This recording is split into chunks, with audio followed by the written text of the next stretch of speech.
Сәлеметсіңдер ме балалар? Бүгін әдебиеттік оқудан 77-ші сабақты көріп шығамыз. Бүгінгі тақырып не үйрендім? Халық шығармаларын бір-бірінен ажырата аласың ба? Байқап көр. Бірінші тапсырма халық ауыз әдебиеті туралы білетініңді айт дейді.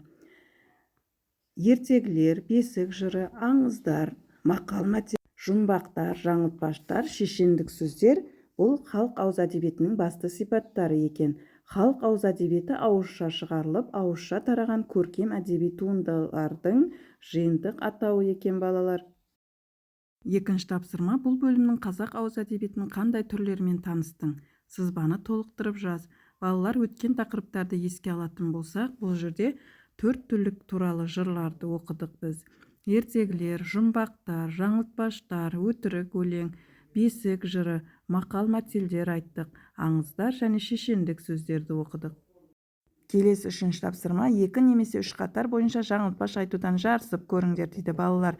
Бірінші және екінші қатар болып бөлініп аламыз.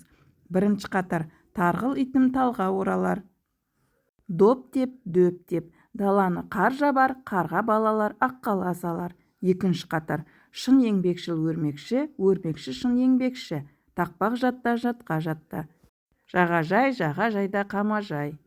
Төртінші тапсырма: белгілі бір тақырып төңірегінде мақал-мәтелдерді қолданып сөйлесіңдер. Үлгі достасу тақырыбы. Бірінші оқушы: 100 сомың болғанша 100 досың болсын дегендей сенімен дос болғым келеді.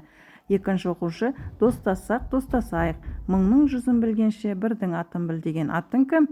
Бірінші оқушы атын айтады. 100 жылдан түңілме дегендей сені бірден ұнаттым.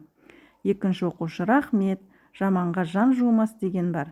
Осы нақылға қарағанда жаман болмағаным ғой, мен де есімімді айтып қояйын, менің атым деп екінші оқушы есімін айтады.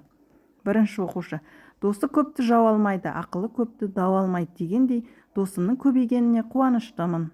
Екінші оқушы: дос тұтқанды қадірлі демекші бір-бірімізге қадірлі болайық. Соңғы 5-ші тапсырма түзетіп оқы. Май жақтым да етікке, тоқ жібердім үтікке, сұрап алып шешемнен, қымыз іштім кеседен, құрдым ауды, шолдым тауды, кердім арқан, жедім талқан.